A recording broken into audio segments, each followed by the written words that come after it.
Oke, bismillahirrahmanirrahim. Assalamualaikum warahmatullahi wabarakatuh. Ketemu lagi dalam mata perkuliahan sistem transportasi kita di kelas B ya.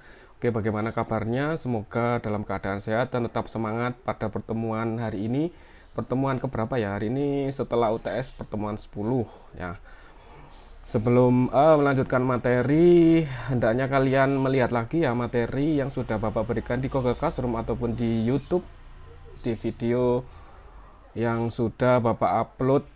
Silakan dilihat lagi, kemudian dipahami lagi. Kemudian ini sangat bagus ya, ada pertanyaan dari video ini. Zakaria menanyakan terkait, nah ini ya, bisa kalian lihat, sistem transportasi yang baik menghasilkan kelancaran dalam kegiatannya. Yang saya tanyakan adalah, apabila di suatu tempat masih terjadi kemacetan, apakah bisa dikatakan sistem transportasi yang gagal atau faktor manusianya? Nah ini nyambung ya dengan apa yang akan Bapak jelaskan di pertemuan hari ini terkait permasalahan transportasi dan bagaimana penanganannya. Silakan, ini saya jelaskan nanti, semoga dengan pertanyaan dari Zakaria teman-teman bisa menjawab pertanyaan ini ya dengan melihat atau menyimak penjelasan yang Bapak berikan setelah ini.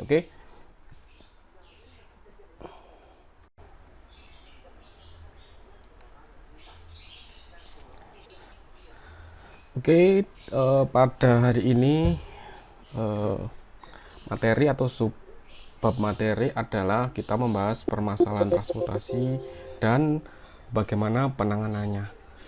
Jadi kalau kalian sudah melihat dari pertemuan pertama sampai pertemuan hari ini, bahwa kita coba flashback sebentar ya terkait sistem transportasi. Sudah Bapak jelaskan di pertemuan kedua atau di awal. Kita ingat lagi bahwa sistem transportasi makro itu ada 4 bagian. Nah, yang pertama adalah sistem kegiatan. Bagaimana kegiatan yang dapat menimbulkan mobilitas. Kemudian yang kedua ada sistem pergerakan atau mobilitasnya. Yang ketiga sistem transportasinya sendiri, dan sistem kelembagaan, yaitu yang mengatur atau yang memonitoring dari ketiga sistem.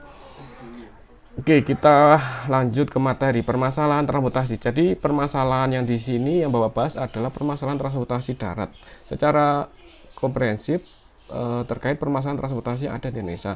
Kalau kalian melihat di gambar di sini, ditampak pada PowerPoint sebelah kanan ini bahwa transportasi itu merupakan sebuah pengetahuan yang telah dikembangkan oleh manusia sejak mereka mengenal hidup. Jadi hakikatnya adalah transportasi itu merupakan kegiatan perpindahan. Jadi tidak hanya barang, tetapi juga manusia dari suatu tempat ke tempat yang lain. Kemudian di sini transportasi adalah pemindahan manusia atau barang dari suatu tempat ke lain dengan menggunakan sebuah kendaraan atau yang disebut dengan moda ya. Kemarin juga ada yang menanyakan, bukan modal ya, tapi moda. Oke, moda prasarannya kendaraan yang digerakkan oleh manusia atau mesin. Nah, di sini transportasi ada 3 bagian. Ini saya skip aja ya karena ini materinya cukup banyak ya. Nanti bisa dibaca yang di bawah ini yang sudah Bapak jelaskan. Oke, di sini ada angkutan jalan. Kita melihat lagi di peraturan undang-undang nomor 35 tahun 2003 atau yang terbaru adalah undang-undang nomor 22 tahun 2009. Di situ jelaskan bahwa tentang penyelenggaraan angkutan orang di jalan. Kemudian di sini menurut bukunya Morlock ada terminal, di mana terminal itu merupakan titik di mana penumpang dan barang masuk dari keluar sistem serta merupakan komponen penting dari sistem transportasi. Coba diingat lagi apa yang disebut sistem. Sistem itu apabila salah satu hal itu tidak ada atau hilang, maka tidak akan berjalan maksimal. Kemudian ini fungsi terminal. Ini mengambil dari bukunya Morlock ya. Kalau bidang transportasi, buku-buku yang wajib itu bukunya dari kalangannya Hobbes, kemudian Morlock, kemudian Warpani dan lain sebagainya. Itu wajib kalian minimal kalian baca ya. Jadi tidak hanya PowerPoint yang Bapak jelaskan, karena materi yang saya jelaskan atau Bapak jelaskan hanya 30%. Silahkan yang 70% kalian explore sendiri. Nah, ketika ada pertanyaan, Bapak harapkan ketika Zoom, saya berikan kesempatan ketika Zoom, silahkan ketika perlu didiskusikan, ditanyakan, tidak apa-apa, ditanyakan mana saja yang memang masih menjadi unek-unek dan menjadi pertanyaan. Itu silahkan, tidak usah malu dengan lain. Daripada kalian tanya temannya, kemudian temannya tidak mengerti, lah lebih baik ditanyakan kepada saya, gitu ya. Ini fungsi terminal. Yang pertama ada memuat penumpang barang ke atas kendaraan sampai dengan mengumpulkan penumpang. Oke, saya skip aja yang ini. Nah, di sini nyambung dengan pertanyaan dari saudara Zakaria terkait dengan permasalahan transportasi.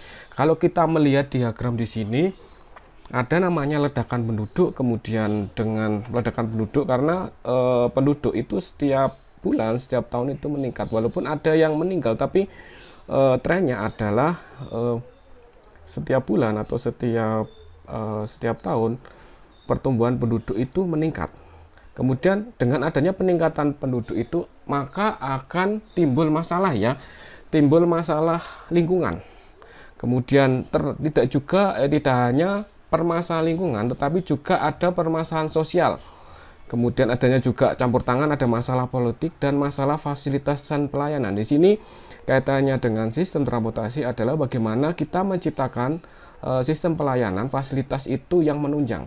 Misalnya bagaimanakah supaya membatasi kendaraan pribadi. Kalau di mata perkuliahan perancangan angkutan umum nanti ya di semester 6 atau di mata perkuliahan pilihan itu nanti Bapak jelaskan terkait apa aja sih elemen atau sistem di perancangan angkutan umum, bagaimana menciptakan sistem atau angkutan umum yang baik. Nah, itu lebih detailnya nanti di perkuliahan perancangan angkutan umum.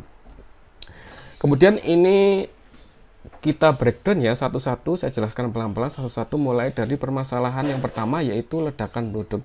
Jadi kalau kalian melihat di sini ya, ini gambar ilustrasi yang sebelah kanan adalah bagaimana kereta api itu tidak bisa menumpang jumlah kapasitas dari manusia. Jadi permasalahan transportasi khususnya transportasi darat di Indonesia cukup kompleks karena transportasi merupakan sistem saling berkaitan. Sudah saya jelaskan, maka suatu masalah yang timbul di satu unit ataupun satu jaringan akan mempengaruhi sistem tersebut. Namun permasalahan di Indonesia terjadi hampir di setiap jaringan atau unit, hingga unit terkecil dari sistem tersebut pun memiliki masalah. Jadi tidak bisa kalau kita tadi ya, kalau kita kemacetan itu istilahnya apa sih yang kita cari, akar permasalahannya apa sih yang menyebabkan kemacetan.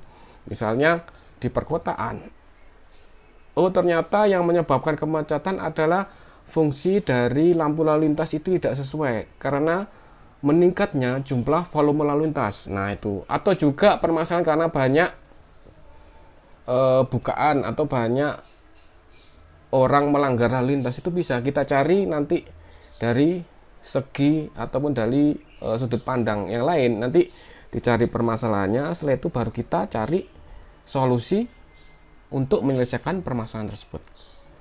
Kemudian yang tadi ya saya jelaskan ledakan penduduk. Jadi ledakan penduduk selalu menjadi isu yang dikaitkan dengan berbagai permasalahan pada suatu wilayah. Jadi ketika ada ledakan penduduk tidak hanya menimbulkan permasalahan transportasi. Kalau di bidang lain ataupun selain di bidang transportasi itu juga menyebabkan permasalahan. Ada masalah-masalah sosial, kemudian masalah kesehatan utamanya. Misalnya jika penduduk itu semakin banyak, ketika fasilitas misalnya fasilitas kesehatan tidak mumpuni, itu juga menimbulkan permasalahan.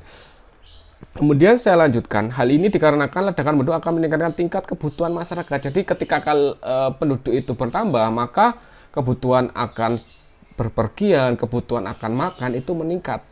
Termasuk kebutuhan transportasi di sini. Jadi kebutuhan transportasi di sini kan orang perlu pindah atau mobilitas dari suatu tempat ke tempat lain. Penduduk akan melakukan mobilitas setiap waktunya. Mobilitas dimaksud tidak hanya sekedar pindah. Jadi tidak hanya pindah dari A ke titik B, tetapi di sini lebih ditekankan pada mobilitas yang dimaksud adalah pergerakan dalam upaya peningkatan kesejahteraan hidup. Nah, ini lebih penting. Bagaimana ketika suatu sistem transportasi itu bisa meningkatkan dari kesejahteraan masyarakat atau penduduk. Kemudian untuk permasalahan lingkungan itu mulai dari polusi kendaraan, kemudian konsumsi energi. Ketika orang itu menggunakan kendaraan, maka energiku akan terkuras. Jadi sumber daya energi itu ada yang diperbarui, kemudian ada yang tidak diperbarui. Kemudian lahan dan estetika. Nah ini tanah untuk transportasi darat harus tersedia sebagai jalur yang menerus dengan lebar minimum tertentu untuk sarana yang berkapasitas tinggi seperti perkotaan. Untuk apa fungsinya? Untuk dihindarkan dari gangguan lalu lintas yang akan menyeberang, sehingga perlu mempertinggi atau memperendah evaluasi jalur tadi pada lokasi tertentu. Jadi biasanya untuk di daerah perkotaan itu mobilitas itu lebih tinggi dibanding dengan di daerah pedesaan. Hal ini mengakibatkan timbulnya penghalang untuk menghindari penyeberangan di sarana transportasi yang tadi. Penghalang itu juga mengganggu kehidupan bertetangga, akan banyak rumah keluarga harus dipindahkan yang menimbulkan masalah sosial dan ekonomi terjadi. Misalnya ketika suatu kapasitas jalan itu sudah tidak memenuhi lagi terhadap volume lalu lintas yang semakin meningkat, maka perlu adanya memperlebar jalan atau jalur efektif. Nah, dengan memperlebar jalur itu kan pasti akan menggusur ataupun akan memindahkan orang atau rumah penduduk yang akan dilebarkan. Jadi di sini itu akan menimbulkan masalah sosial. Nah, itu contohnya. Kemudian ada kemacetan ini sendiri. Nah, ini contoh kemacetan bagaimana ketika kemacetan itu terjadi, maka sebagai pengguna atau user itu akan mengganggu efektivitas dari kerja, kemudian akan menimbulkan biaya-biaya kemacetan yang akan merugikan dari kita. Nah, bagaimana dari permasalahan itu nanti kita coba breakdown untuk menyelesaikannya. Kemudian ada kesenjangan sosial. Nah, kesenjangan di sosial itu berarti adanya disparitas antara wilayah perkotaan dengan wilayah pedesaan. Seperti kalian lihat bahwa kebanyakan di wilayah pedesaan itu kurang diperhatikan. Maka perlu adanya sistem perencanaan yang terintegrasi atau sistem perencanaan yang mengakomodir kebutuhan atau mengakomodir bagaimana wilayah-wilayah yang di daerah pinggiran atau di daerah pedesaan itu bisa ditingkatkan, atau misalnya meningkatkan infrastrukturnya, sehingga apa? Tidak terjadi ketimpangan antara wilayah perkotaan dengan wilayah pedesaan, seperti itu. Kemudian masalah lain ada kecelakaan lalu lintas. Jadi kecelakaan lalu lintas itu bisa disebabkan dari kita sendiri sebagai pengguna ataupun dari orang lain. Misalnya kita sudah disiplin dalam berlalu lintas, akan tetapi orang lain itu tidak disiplin. Akibatnya apa? Akibatnya adalah akan merugikan kita sendiri. Maka kita sebagai pengguna jalan harus mematuhi apa yang menjadi peraturan di jalan raya, seperti itu. Kemudian ada faktor kendaraan. Nah, kendaraan yang digunakan itu harus sesuai yang layak jalan. Misalnya di sini adalah penggunaan ban. Nah, ini contohnya ya. Ban kecil ini ya, ini kan merugikan atau membahayakan baik dari mereka sendiri ataupun orang lain yang ada di sekelilingnya, seperti itu. Kemudian ada masalah politik. Jadi permasalahan politik yang menyebabkan permasalahan transportasi adalah rendahnya pengawasan yang dilakukan oleh Dishub. Jadi yang berkepentingan atau yang bertanggung jawab terkait lalu lintas adalah misalnya Dinas Perhubungan. Nah, bagaimana Dinas Perhubungan itu mengawasi terkait dengan kelayakan sarana transportasinya, prasarana. Nah, di situ biasanya sudah dituangkan di dalam undang-undang ya nomor 22 atau master plan atau tatanan transportasi lokal yang ada di tingkat kota ataupun tingkat nasional. Di situ sudah di breakdown bagaimana perencanaan dari jangka pendek, jangka menengah ataupun jangka panjang selama 20 tahun. Kemudian tadi di depan ya kita masuk ke masalah fasilitas dan pelayanan. Nah, di sini yang paling banyak dikeluhkan dari masyarakat adalah terkait pemenuhan dan perkembangan atau pemenuhan fasilitas. Bagaimana pemerintah itu bisa memenuhi pelayanan dari utamanya misalnya terkait dalam perkuliahan kita adalah bagaimana memenuhi pelayanan transportasi yang sesuai dengan standar atau yang layak. Nah, di sini pertumbuhan sistem transportasi yang tidak sesuai dengan ukuran perkembangan suatu kota merupakan wujud supply lebih besar demand untuk transportasi. Kondisi yang telah disebutkan di atas akan berakibat pada timbulnya permasalahan baru dan sistem transportasi maupun permasalahan perkotaan pada umumnya.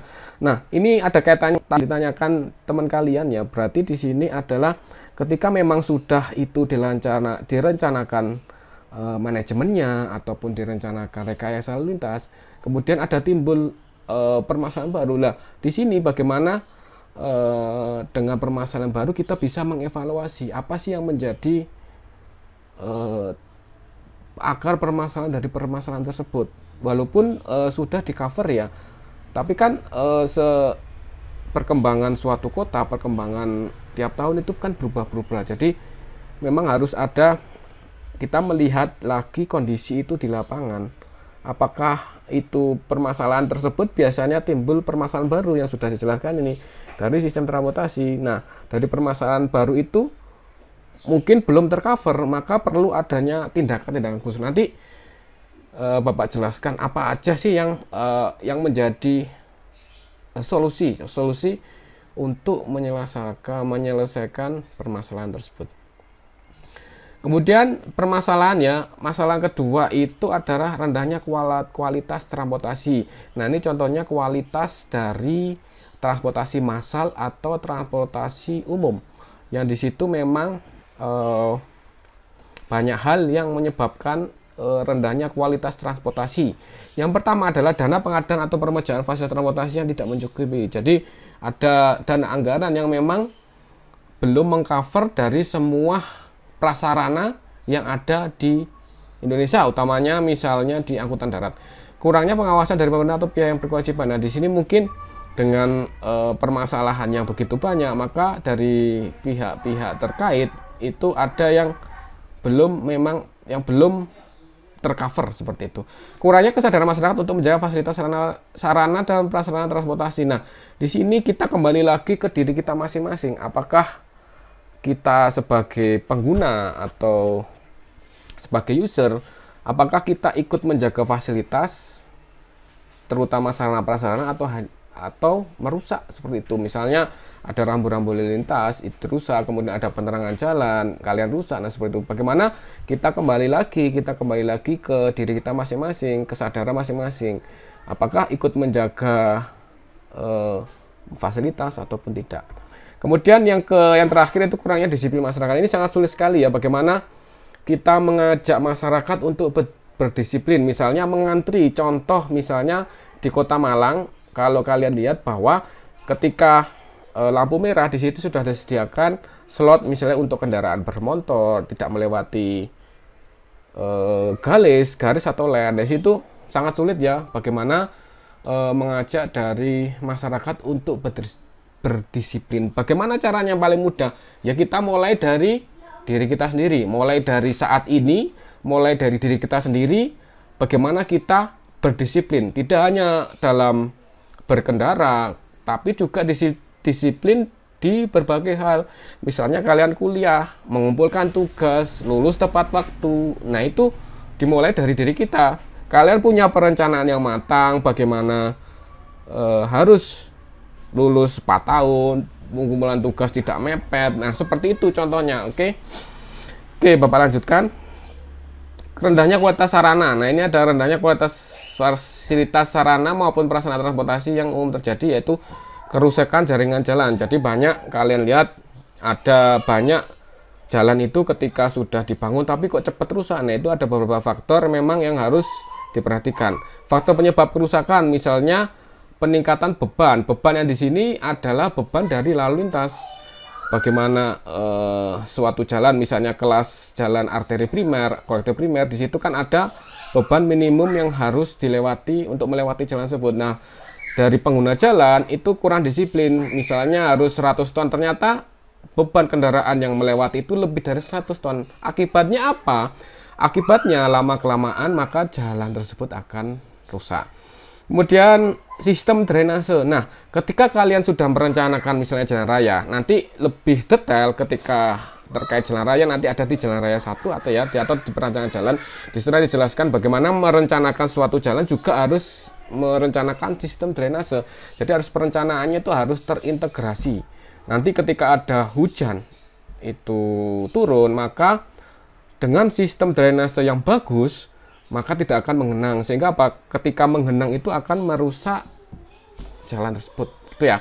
Kemudian faktor yang lain apa? Material konstruksi perkerasan. Nah, di sini makin banyak kesalahan dalam pemilihan dan perencanaan material konstruksi, maka makin mempercepat kerusakan kondisi tanah yang tidak stabil, kemungkinan disebabkan oleh sistem pelaksanaan yang kurang baik atau sifat tanah dasarnya memang kurang baik. Nah, di sini apa sih yang menyebabkan kerusakan misalnya konstruksi? Yaitu kita mulai dari perencanaannya ya. Bagaimana sistem perencanaannya? Perencanaan yang bagus akan menghasilkan, apakah dengan sistem perencanaan bagus akan menghasilkan konstruksi yang bagus? Kita lihat ketika sudah perencanaan itu bagus, tetapi dalam pelaksanaan itu tidak sesuai dengan perencanaan, ya sama aja, maka jalan atau material jalan itu akan rusak. Jadi harus benar-benar diperhatikan mulai dari perencanaan awal sampai eksekusi di konstruksinya, seperti itu. Kemudian memperhatikan adalah kondisi tanah yang tidak stabil, kemungkinan disebabkan oleh sistem pelaksanaan yang kurang baik atau sifat asli tanah. Jadi kita melihat perencanaan di sana apakah disesuaikan dengan kondisi di suatu wilayah. Ketika merencanakan di suatu wilayah itu melihat dengan kondisi tanahnya, bagaimana penanganannya ketika kondisi tanah yang memang kurang baik itu seperti apa. Kemudian iklim dan cuaca juga akan mempengaruhi terkait kerusakan jalan. Kemudian proses pemadatan. Nah, ini lebih jelas nanti di teknik jalan raya ya, 1 maupun 2. Kemudian Bapak lanjutkan ya. Kemudian pemakaian kendaraan pribadi. Nah, di sini banyak semakin tahun ataupun semakin hari pertumbuhan kendaraan itu sangat signifikan ya. Dominasi kendaraan pribadi itu menjadi faktor jadi permasalahan seperti kemacetan lalu lintas serta peningkatan pembuangan limbah kendaraan, polusi. Tingginya angka kepemilikan ini didasari permasalahan transportasi yang lain, yaitu rendahnya kualitas angkutan umum. Jadi ketika kita mau membatasi kendaraan pribadi, maka harus disediakan transportasi umum yang aman, selain aman itu juga nyaman dan terintegrasi seperti itu, dan juga terjangkau biayanya seperti itu. Nah, ini contohnya rendahnya kualitas, tingginya kepemilikan akan menimbulkan permasalahan yang lebih kompleks. Kemudian rendahnya kualitas jalur pedestrian juga menjadi faktor mengapa orang lebih memilih kendaraan pribadi, karena mereka khawatir dengan keamanan maupun merasa tidak nyaman menggunakan jalur pejalan kaki. Nah, jalur pejalan kaki kalau kalian lihat di kota besar itu mungkin banyak disalahgunakan, menyalahi aturan. Nah, bagaimana kita jalur pedestrian itu memang digunakan untuk pejalan kaki seperti itu.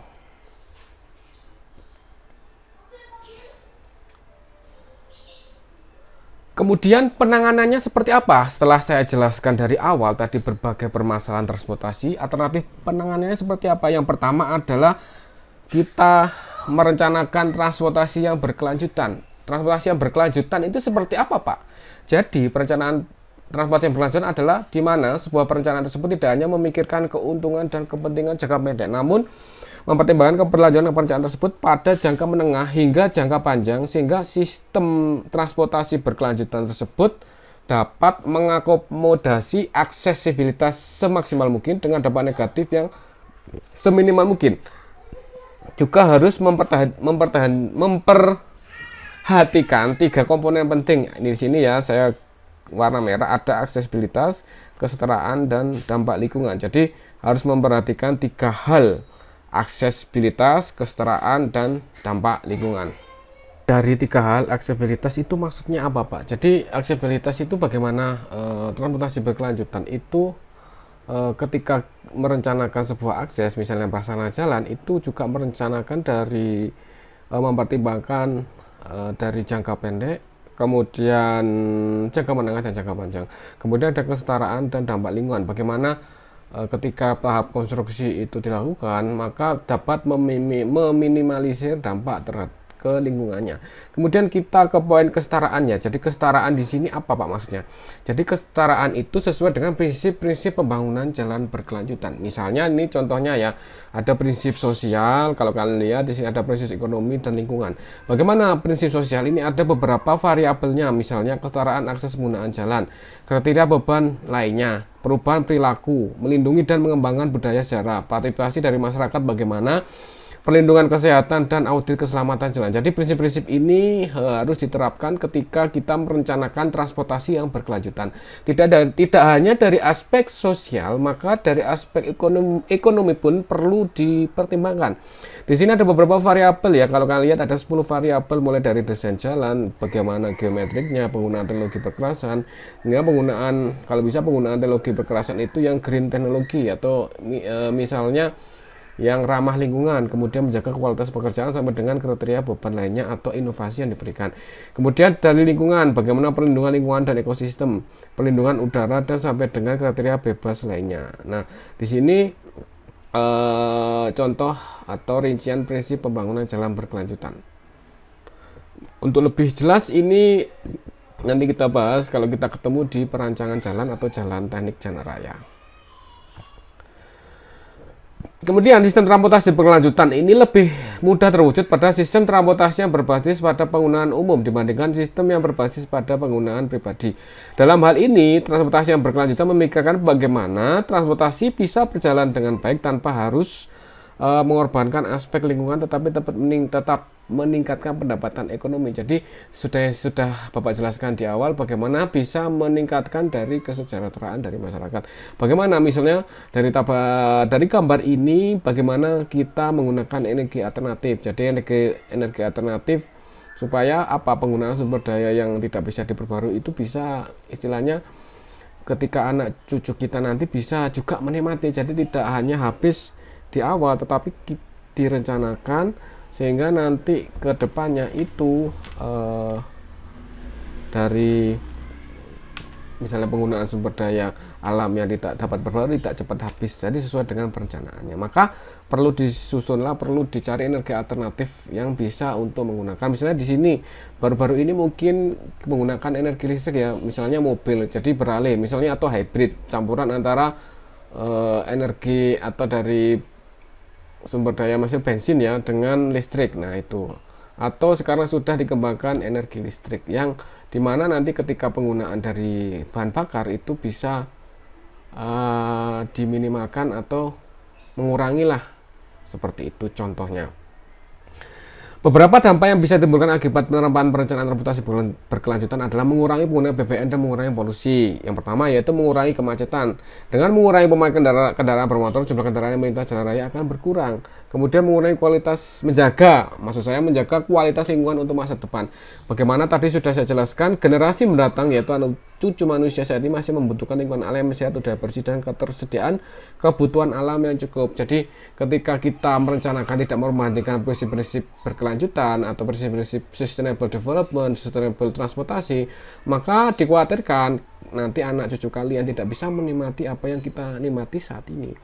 Hal ini tak akan bisa diwujudkan apabila manusia hidup saat ini tidak menjaga lingkungan. Nah, itu kan kembali lagi ke pribadi. Makanya dengan perkuliahan ini, sustainable transportasi, bagaimana ketika kalian nanti merencanakan itu harus memperhatikan prinsip-prinsip dari lingkungan atau bagaimana menjaga dampak supaya tidak meminimalisir dari dampak terhadap lingkungan, seperti itu.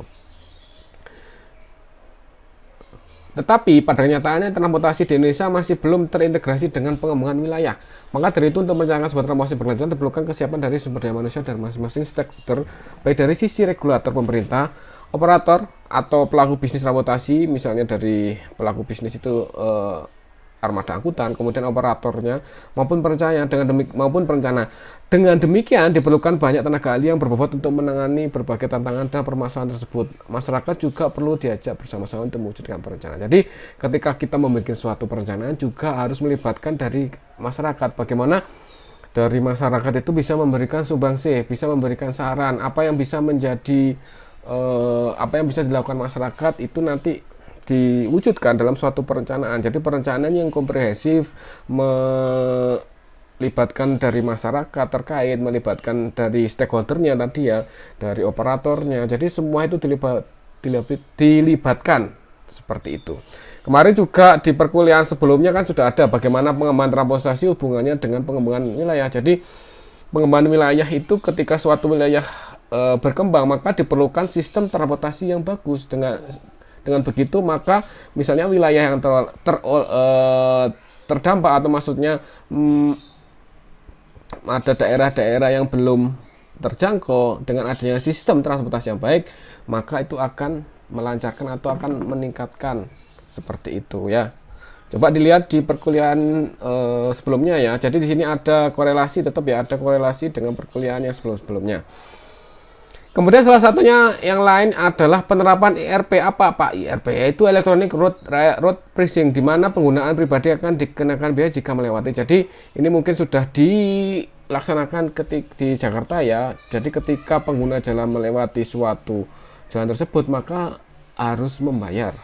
Nah dengan demikian setidaknya bisa memikirkan kembali ya ketika akan menggunakan kendaraan pribadi, akan bayar lebih baik menggunakan transportasi umum. Nah di sini maka perlu adanya transportasi umum atau perlu adanya transportasi massal yang memadai, yang aman, nyaman, dan terintegrasi yang sudah Bapak jelaskan di awal. Kemudian yang selanjutnya adalah kita menerapkan green transportation. Apa itu green transportation? Merupakan salah satu contoh transportasi yang berkelanjutan. Transportasi hijau atau disebut dalam bahasa Inggrisnya green transport merupakan perangkat transportasi yang berwawasan lingkungan.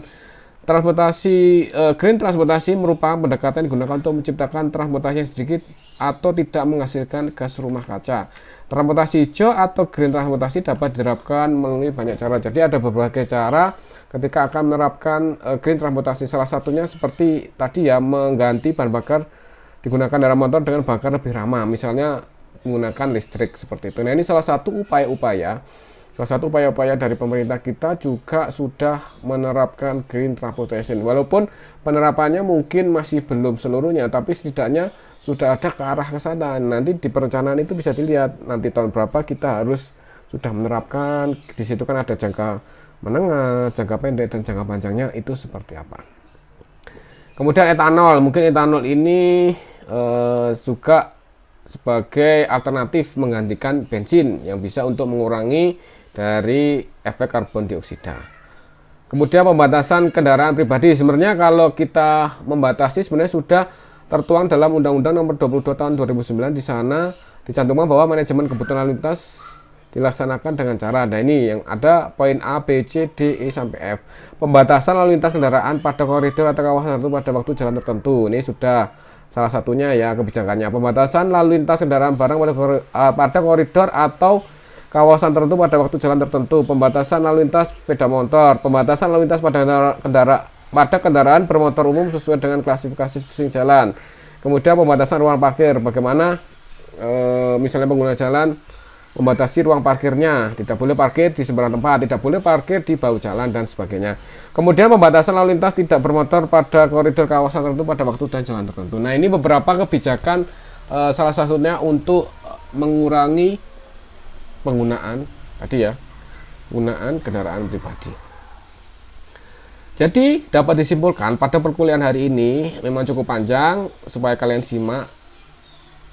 Memang sengaja saya berikan supaya pertanyaan-pertanyaan yang kalian ajukan ini nanti bisa terjawab pada perkuliahan ini. Jadi kesimpulannya adalah yang pertama, manusia, barang, dan informasi merupakan objek dari perpindahan. Ketika hal tersebut merupakan wujud dari permintaan perpindahan. Begitu perpindahan terjadi, maka hal tersebut nampak nyata sebagai fungsi dari gerakan atau flows, adanya pergerakan. Kemudian sistem transportasi yang dipengaruhi pada tata ruang, lingkungan alam, baik darat, udara, laut, sosial, ekonomi, dan politik, sehingga harus dikelola dengan sebaik-baiknya untuk kesejahteraan manusia yang ada di alam biru ini atau ada di dunia. Jadi semua perencanaan itu harus melibatkan segala aspek, sehingga apa?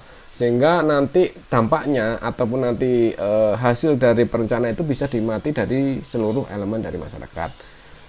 Mungkin itu dulu kuliah untuk hari ini. Pada pertemuan hari ini semoga ilmu ataupun materi yang hari ini bisa bermanfaat bagi kalian. Kemudian tadi yang ditanyakan teman kalian itu bisa terjawab pada perkuliahan hari ini. Terima kasih atas kesediaannya untuk menonton dan menyimak video hari ini. Tetap semangat belajar, tetap jaga kesehatan, dan lulus tepat waktu. Terima kasih. Assalamualaikum warahmatullahi wabarakatuh.